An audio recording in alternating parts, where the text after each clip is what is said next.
soul, are you weary and troubled?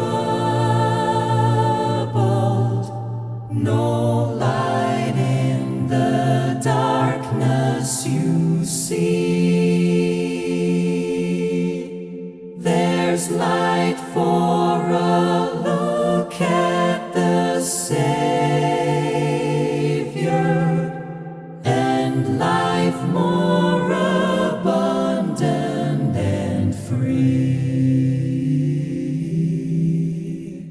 Turn your eyes upon Jesus.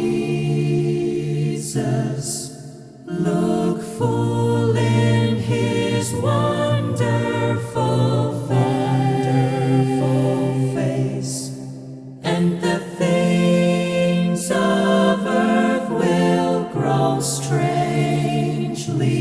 dim in the light of His glory and